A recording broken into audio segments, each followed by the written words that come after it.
So now we've gotten to the bigger kernels. Instead of having a field to put in the values for this bigger kernel, we're just using a texture instead. The reason we're doing this is because it's just not very easy to sit and type in, for example, for a 7x7 kernel, 49 individual values. Also, it's much more intuitive to see the effect of a kernel if you can actually see what the kernel looks like.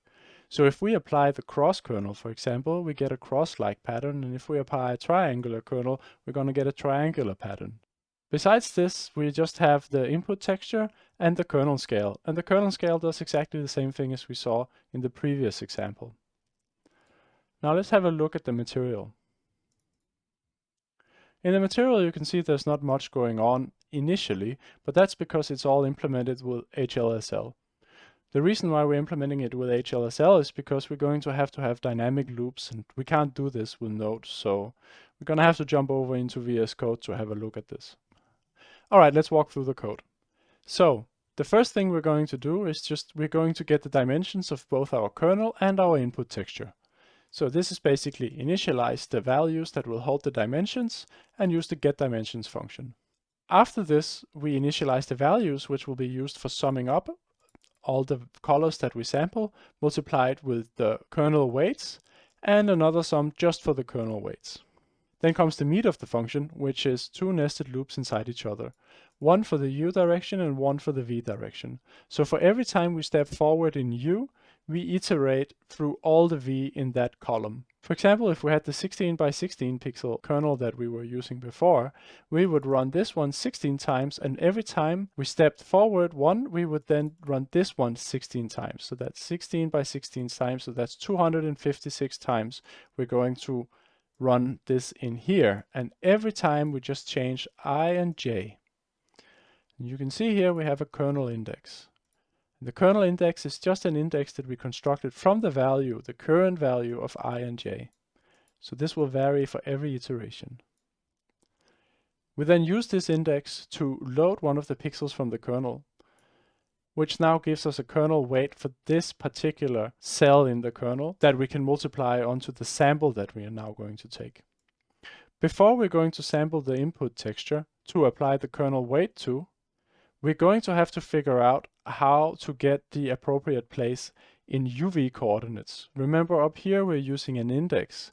So this is a value between, in the example we used 0 and 15, but when we're sampling it needs to be a value between 0 and 1.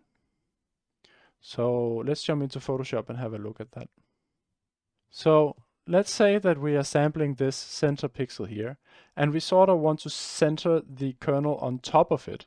So of course, if we just start adding a value directly to the UV coordinate we have here, it's going to go, well, it's just going to go from this corner here.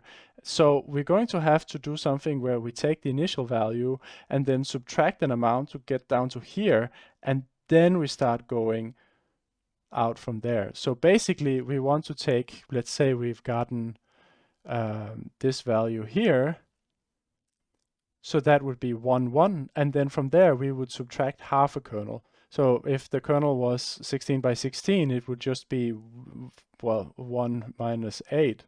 So that would be equal to -7. And so that would send us this way with 7 pixels in both U and V. So that's all fine and dandy, except that -7 isn't down here. It's all the way somewhere out here, because remember, we're only going 0 to 1 up in our UV coordinates here. So we're going to have to somehow reduce this index value, so 0 to 15, down to something that is more, that fits within 0 to 1.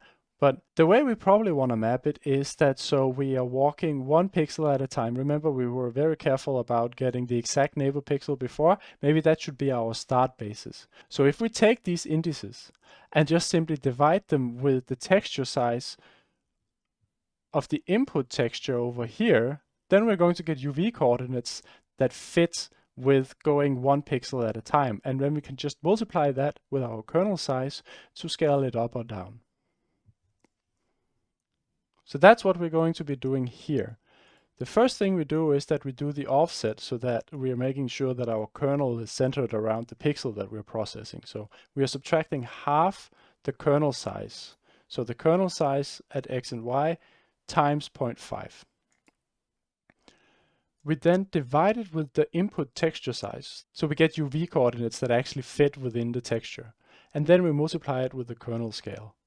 We can then go ahead and do a typical texture sampling like we've done so many other times before. And after we've done that, we put the kernel value that we had loaded up here into the kernel sum, and then we take the kernel value multiplied with the texture value and add that up to the sum.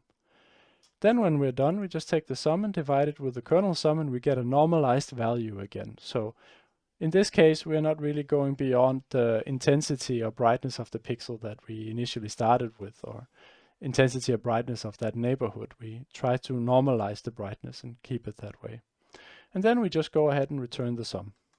And that's basically how you deal with a variable size kernel on a variable size image with a variable scale to the kernel.